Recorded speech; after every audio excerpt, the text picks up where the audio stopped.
Is the price of the house the most important factor in deciding if you're going to move or not? For some, that's an easy and obvious yes. For other buyers, not so much. There's a recent Yahoo Finance article that talks a little bit more about the additional factors that buyers are considering right now and whether or not they're going to move. So in this week's video, we're going to dive into those 8 factors to determine what makes sense when a buyer wants to move. So let's kick it off by starting with number 1, safety. This is an obvious one for you, for your loved ones, for your kids, knowing that you're moving into an area that is safe for you and your loved ones, top priority. Factor number 2 is proximity to work.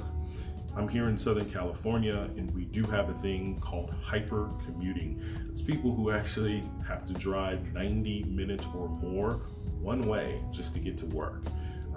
In the ideal scenario for many buyers that are now factoring in where they want to move, it's closeness to work, as close as possible.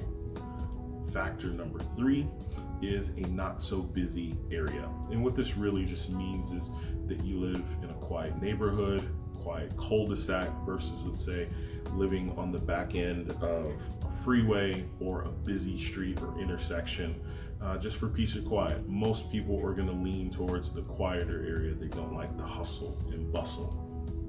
Your 4th factor is community amenities. This can mean multiple things. This could be your closeness to grocery stores, shopping, and entertainment, or it could mean the community amenities within your own planned development, like an HOA. Does it have a pool? Does it have a clubhouse? Does it have its own gym? Those are all factors in determining where someone may move.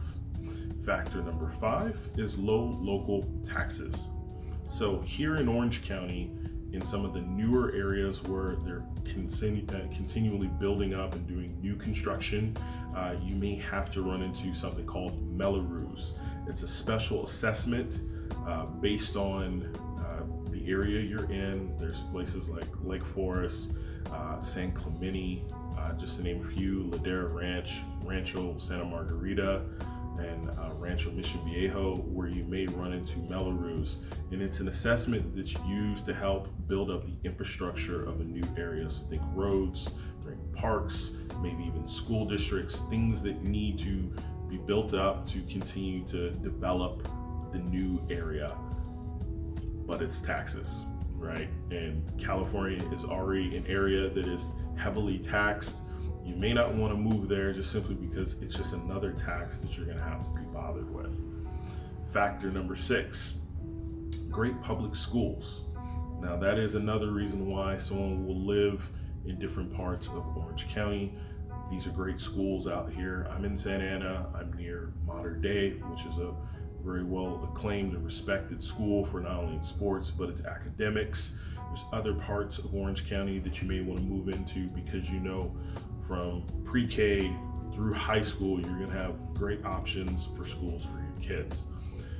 The next factor is proximity to friends and family. It's nice to know you're only a few minutes away from your local friends and family, and you go hang out with them on a weekday or weekends, and it's not this arduous journey. And then the last factor, number 8, is low cost of living. Easier said than done living here in beautiful sunny California. You do pay for what you get in a lot of ways, but a lot of buyers are factoring that into their decision-making process. So one area like Newport Coast may not make sense for most buyers versus, say, going to Irvine or Santa Ana or Orange. So you're going to have a lot to think about, and sometimes the price isn't the only factor you're considering when you want to move. So that's it for this week's video. If you liked it, give me feedback, share this with others, forward it to your friends and family. Continue to follow my advice and journey, and reach out to me if you have any questions, and good luck with your purchasing process.